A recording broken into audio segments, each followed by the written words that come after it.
தமிழகம் எங்கும் Max Gold cash for your gold. Max Gold நீங்க தங்க மட்டும் இல்லைங்க, பிளாட்டினம், டைமண்ட், சில்வர், ரூபினி எதை வேணாலும் விற்கலாம். உங்களுக்கான பணம் ரொக்கமா கையிலயோ இல்லைன்னா பேங்க் அக்கௌண்ட்லயோ உடனடியாக செலுத்திடுவாங்க.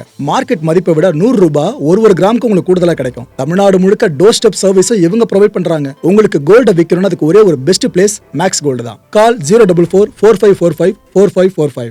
வணக்கம். Big topic with Karthik Mayakumar. ஐபிஎல்ல முக்கியமான மேட்ச் நம்ம எதிர்பார்த்தோல, அது நேற்று நடந்து முடிஞ்சது. RR versus DC.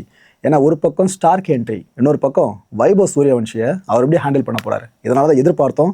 ஆனால் மேட்ச்சில் நடந்துச்சு பாருங்க சில விஷயங்கள். இதை பற்றியும் இன்னைக்கு நடக்க போகிற மேட்ச் இருக்குல்ல, நம்ம மேட்ச் தான், இது எல்லாத்தை பற்றி தான் முழுக்க பார்க்க போகிற நிகழ்ச்சியில் போகலாம்.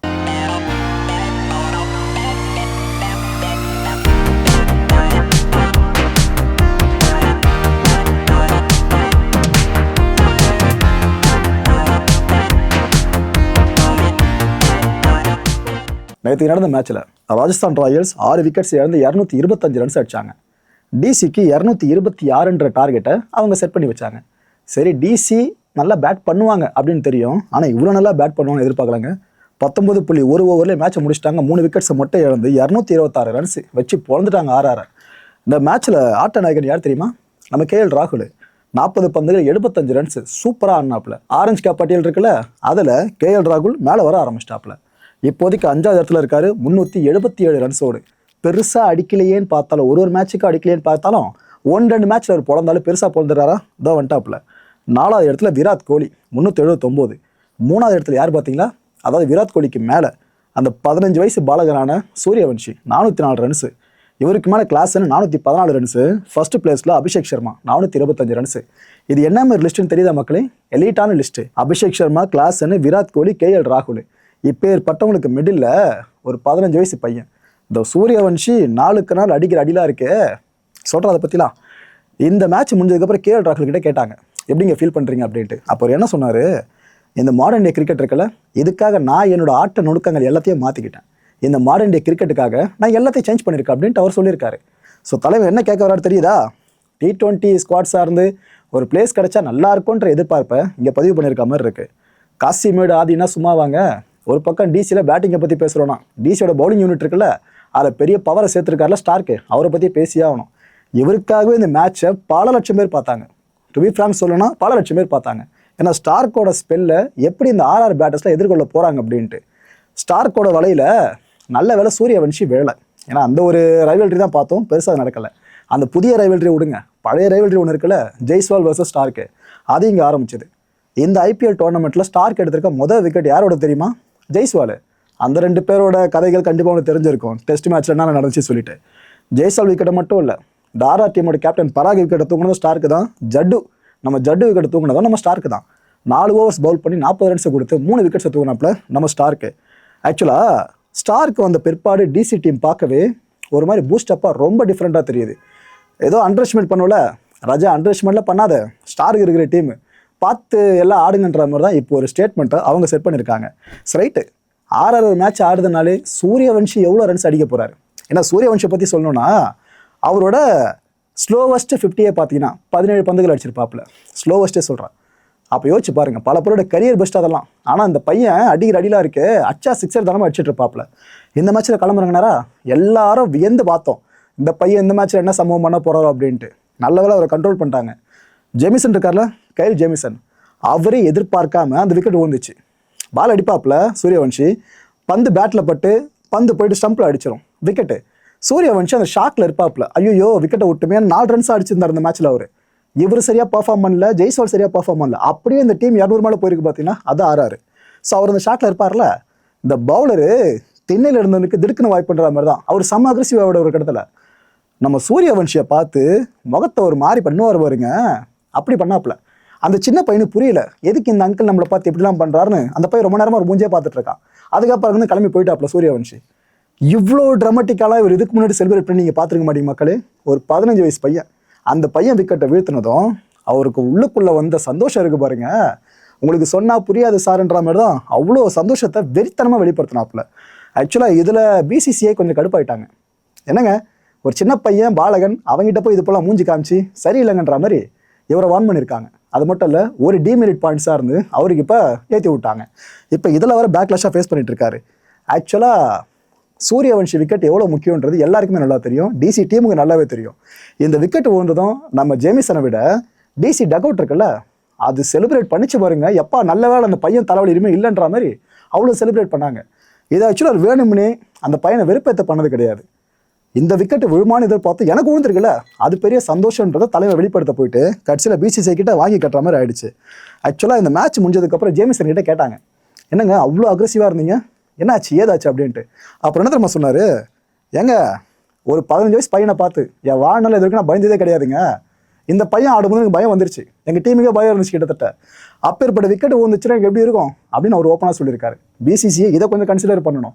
ஏதோ அந்த பையனை வெறுப்பத்திலாம் நினச்சிக்கிட்டு இவர் மேலே பயங்கரமாக வார்னிங்கை போட்டுக்கிட்டு இருக்காங்க. இது ஒரு பக்கம் நடந்துச்சா, இன்னொரு பக்கம் சூரியவன்ஷி ஃபீல்டிங் பண்ணும்போது இந்த பவுண்டரி லைனில் நிற்பார் பார்த்தீங்களா அந்த ஓரமாக, அப்போ க்ரௌட் எல்லாம் லாலிபாப் சாங்க பாட ஆரம்பிச்சிட்டாங்க அந்த குட்டி பையனை பார்த்து. அந்த பையன் சடனாக திரும்பி ஆடியன்ஸை பார்த்து சிரிக்க ஆரம்பிச்சிட்டாப்ல. உடனே அங்கே இருந்து சத்தம் இருக்குல்ல, அது பயங்கரமாக போயிட்டு இருந்துச்சு. திடீர்னு ஒரு டீமோட கேப்டன் ஃபார்முக்கு வந்து எப்படி இருக்கும், நம்ம ருத்து வந்த மாதிரி ராஜஸ்தான் ராயல்ஸில் பராக் வந்து எப்படிங்க இருக்கும், அது நடந்துச்சு இந்த மேட்ச்சில். கிட்டத்தட்ட 50 பந்துகளில் 90 ரன்ஸ் அடிச்சாப்ல நம்ம ரியான் பராக். ஆனால் நிறைய பேர் என்ன நம்ம விமர்சிக்க ஆரம்பிச்சிட்டாங்க டிசியை, ஏன்பா ஸ்டார்க்கெல்லாம் வச்சுக்கிட்டு பராகை போயிட்டு இவ்வளோ ரன்ஸ் அடிக்க விட்டுருக்கீங்க அப்படின்ட்டாங்க. பராக் நல்ல பேட்டர் தான் இல்லைன்னு சொல்லலை, இந்த வேப் அடிச்சு ஒரு கேஸ் ஆச்சு ஞாபகம் இருக்கா, அதான் அந்த மின்னணு சிகரெட்னு சொல்லுவாங்க பாருங்க, சிகரெட்டு, அதை அடிச்சு ஒரு இஷ்யூ ஆகி அதுக்கப்புறம் ஏதோ பேன் கீன்ன்ற மாதிரி பேச்சு அடிப்படிச்சு, பட் பேன் வரைக்கும் போல ஃபைன் மட்டும் விதிச்சிட்டாங்க. ஓகேப்பா இவ்வளோ பெனால்ட்டி கட்டி நீ விளையாடு அப்படின்ட்டு. ஸோ பேட்டை திரும்ப கையில் கொடுத்தாங்களா, வந்தாப்புல பிறந்தாப்புல 90 ரன்ஸ் அடிச்சாப்புல. இவர் நினச்சிருந்தா பொறுமையாக தட்டி செஞ்சுரி போட்டுக்கலாம். ஆனால் பராக் அதை பண்ணலங்க. இதுக்கு மேலே ரன்ஸ் வரணும்னு சொல்லி சிக்ஸர் அடிக்க ட்ரை பண்ணுறாப்புல. இந்த நோ லுக் சிக்ஸஸ்லாம் பார்த்துருப்பீங்க, நோ லுக் விக்கெட்டை பார்த்துருக்கீங்களா, அதெல்லாம் இந்த மேட்ச் நடந்துச்சு பராக் மூலமாக. இதெல்லாம் ஒரு கேப்டனுக்கு அழகுங்க. செஞ்சுரி போட்டாகணுன்ற ஒரு நிர்பந்தத்தில் இல்லாமல் டீமுக்கு ஸ்கோரை பட்டு பண்ணி ஏற்றி கொடுக்கணும்னு ஷாட்டுக்கு போனார் பார்த்தீங்கன்னா, இது பெரிய விஷயம். இந்த விக்கெட் விழுந்ததும் பராக் அங்கேருந்து நடந்து வந்தார்ல, அப்போ ஒட்டுமொத்த ஸ்டேடியமும் ஸ்டாண்டிங் வெர்ஷன் கொடுத்துச்சு. அந்தளவுக்கு எல்லாரும் ஒரு இன்னிங்ஸை வியந்து பார்த்துருந்தாங்க. ஏன்னா ஸ்டார்க் இருக்க ஒரு டீம் எதிர்த்து நீங்கள் இவ்வளோ ரன்ஸ் அடிக்கலாம் கஷ்டம், அதை பராக் பண்ணியிருக்காப்புல. இன்னொருத்தரை பற்றியே பேசணும், ஆர்ஆர் பக்கத்தில் இருந்து நம்ம ஃபெரேரா, டானவன் ஃபெரேரா 14 பந்துகளில் 47 ரன்ஸ் நாட் அவுட்டு. என்ன அடின்றீங்க இந்த மேட்ச்சில் அவர். ஆக்சுவலாக இவரை எவ்வளோ திறமை எடுத்திருக்காங்க ட்ரேட்ஸாக இருந்து, 1 கோடி ரூபாய் இவ்வளோ தான். ஆனால் அவரோட கான்ட்ரிபியூஷனை பாருங்கன்னா இந்த ஐபிஎல்ல சோஃபார் இது வரைக்கும் 229 ரன்ஸ், அவர் ஃபேஸ் பண்ணது 129 பந்துகள், ஆவரேஜ் 45.80, ஸ்ட்ரைக் ரேட்டு 177.51, இது வரைக்கும் அடிச்ச பவுண்டரிஸ் 20, சிக்ஸர்ஸ் 16. அதுவும் இந்த மேட்ச்சில் சிக்ஸர்ஸில் 6 அடிக்கிறாப்புல, 6 ஆறுகளை இந்த மேட்ச்சில் அடிச்சிருந்தாரு. சரியான பேட்டிங் பர்ஃபார்மன்ஸ் இவர் மூலமாக தெளிவாக வெளிப்படுது. ஃபியூச்சரில் இவர் ஆக்ஷன்லாம் வரார் அப்படின்னா இவருக்கு வேலை மேலே போகும். இன்னொரு பக்கம் சூரியவன்ஷியை மட்டும் மெகா ஆக்ஷனில் யாருன்னா கொண்டு வராங்கன்னு வைங்க, அந்த பையனோட ப்ரைஸ் டாக் எந்த அளவுக்கு இருக்கோ யோசிச்சு பாருங்களேன். அதெல்லாம் ஐபிஎல்ல இருக்க எல்லா ஹிஸ்ட்ரியும் உடைக்கிற மாதிரி அமையும். அதுக்கு வாய்ப்பு இருக்காதுன்னு நினைக்கிறேன், பார்ப்போம் ஃபியூச்சர்லாம் நடக்குதான்னு சொல்லிட்டு.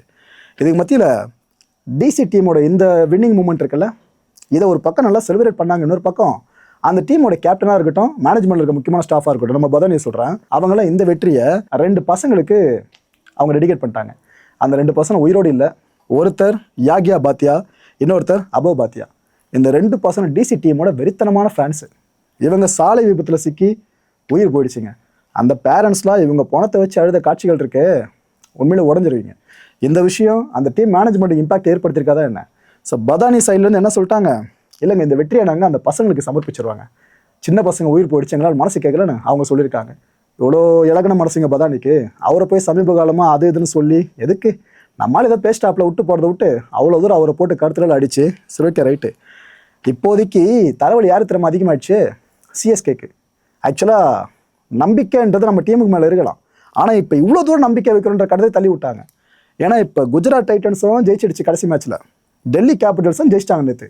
இந்த 2 டீம்ஸும் நல்லா பர்ஃபார்ம் பண்ணுறது நமக்கு நல்லது இல்லை. ஏன்னா இந்த 2 டீம்ஸும் பாருங்க நம்மளுக்கு மேலே நிற்கிறாங்க. சிஎஸ்கேவை பெண்ணுக்கு தள்ளி டெல்லி மேலே வந்துட்டாங்களா. சிஎஸ்கே இன்னைக்கு மேட்ச்சில் மட்டும் எதனா நடந்துச்சு, நம்ம ஜெயிக்கிறது ரொம்ப ரேர் ஆகிடுச்சு இப்போது. ஆனால் அந்த ரேரான ஈவெண்ட் நீ நடந்துருச்சுன்னா ரொம்ப ரொம்ப கஷ்டம். திரும்ப நம்ம பின்னோக்கி போவோமே தவிர முன்னோக்கி வர வாய்ப்பே இல்லை. இன்னைக்கான மஸ்ட் வின் கேமில் என்ன நடக்க போகுதுன்ற எதிர்பார்ப்பு தான் அதிகமாக இருக்குது. ஒரே ஃப்ரேமில் 10 ஐபிஎல் கப்ஸை அவங்களால பார்க்க முடியும். ஒரு பக்கம் எம்எஸ் தோனி, இன்னொரு பக்கம் ரோஹித் சர்மா. என்ன தோனி இப்போ வருவார் அப்போ வருவார், வந்துட்டே இருக்கார், பேட்டிங் நல்லா பண்ணுறார், அது இதுன்னு ஹசி பயங்கரமாக பில்டப் கொடுத்துட்டு இருக்காப்புல. ஆனால் களத்துக்கு வருவாரான்னு தெரியலையே. இன்றைக்கி தோனி ஆடுவார்னு நினைக்கிறீங்க, சரி ரைட்டு விடுங்க. இந்த 2 பேரும் களத்துக்கு வந்தால் சிறப்பாக இருக்கும், செம்ம என்ட்ரியாக இருக்கும். ஏன்னா ஃபர்ஸ்ட் சிஎஸ்கே வர்சஸ் எம்ஐ மேட்ச்சில் 2 பேருமே கிடையாது. இவங்க 2 பேரும் இல்லாமல் அது போல் சிஎஸ்கே வர்சஸ் எம்ஐ மேட்ச் நடக்கிறது ஃபர்ஸ்ட் டைமாக பார்க்கப்பட்டுச்சு. இப்போ இந்த 2 பேரும் களத்துக்கு வந்தால் சிறப்பாக இருக்கும். அதுவும் குரூஷியல் டைம் வேறு, பிளே ஆஃப் வாய்ப்பு சார்ந்து ஒவ்வொரு டீமும் அடிச்சுக்க ஆரம்பிச்சிடுச்சு. இப்போ வந்து நல்லாயிருக்கும், பார்ப்போம் என்ன நடக்குதுன்னு சொல்லிட்டு. நம்ம ஸ்கை இந்த வாய்ப்பை தவற விடலை. அவருக்கு தெரியும் இந்த 2 லெஜண்ட்ஸையும் நம்ம ஒன்றா பார்க்குறது ரொம்ப ரேரு. போயிட்டு ஒரு ஃபோட்டோ கிளிக் எடுத்துருவோன்னு வந்தாப்புல, நடுவில் நின்னாப்புல, ஃபோட்டோ கிளிக் எடுத்துகிட்டு போயிட்டே இருந்துட்டாப்புல. இன்னொரு பக்கம் ஹர்திக் பாண்டியா, நம்ம எம்எஸ் தோனியோட நெட் ப்ராக்டிஸ் செஷன் இருக்குல்ல, அதை நின்று பொறுமையாக பார்த்துட்டு இருந்தார். பார்த்துட்டே இருந்தவர் எம்எஸ் தோனி வெப்பாரு ஒரு ஷார்ட் சிக்ஸர், அந்தளவுக்கு பேட்டு ஃபோர்ஸாக பந்து அடிக்கும். இதை பார்த்து ஹர்திக் பாண்டியா என்ன சொல்லியிருப்பார் தெரியுமா? மஹிபாய் லவ் யூ டார்லிங், பாய் பாய் அப்படின்ட்டு அங்கேருந்து கிளம்பி போயிட்டே இருப்பார். இதுதான் ஆரா பாண்டியா, அதை அங்கேயும் காமிச்சிருக்காப்புல. நம்ம ரோஹித் சர்மா நெட் ப்ராக்டிஸ் செஷனில் ரொம்ப தீர்க்கமாக இருக்கார். இன்றைக்கி மேட்ச்சில் ஆட வச்சா நல்லாயிருக்கும், என்ன ஆகுதுன்னு பார்ப்போம். ஏன்னா ரோஹித் இல்லாமல் மும்பை டீமை நம்ம பெருசாக நினச்சி பார்க்க முடியல. அதை போன மேட்ச்சில் நம்ம விட்னஸ் பண்ண முடிஞ்சிருந்துச்சு. இந்த மேட்ச்சில் என்ன முடிவு எடுத்திருக்காங்களோ. மக்களை இந்த கான்டென்ட்டை பொறுத்த வரைக்கும் என் மனசில் ஒரே வினா இருக்குது. முடிஞ்சதுக்கான பதில்களை கீழே கமெண்ட் செக்ஷனில் கமெண்ட் லீவ் பண்ணுங்கள். இன்றைக்கி மேட்ச்சில் யார் ஜெயிக்க போகிறா? நாமளா இல்லை நம்ம பங்காளி எம்ஐயா? ஏன்னா நல்லா நோட் பண்ணி பாருங்க, ஐபிஎல் ஒரு முறையும் இந்த 2 பங்காளிகளோட இடங்களுக்கு எதனா ப்ராப்ளம் வருது அப்படின்னா டாப் 4 சார்ந்து கடைசியில் இவங்களுக்குள்ளே சண்டை போட்டு முடிவு பண்ணுற மாதிரி தான் இருக்கும். இப்போ அங்கேயே கொண்டு வந்து நிறுத்தி வச்சிருக்காங்க. நம்ம சிஎஸ்கே டீமோட பிளேயிங் 11 இன்னைக்கு என்னவா இருந்தால் சிறப்பாக இருக்கும்னு நினைக்கிறீங்க? அதையும் கமெண்ட் செக்ஷனில் போட்டிங்கன்னா மேட்ச் ஆரம்பிக்கிறப்ப கம்பேர் பண்ணி பார்க்கலாம்.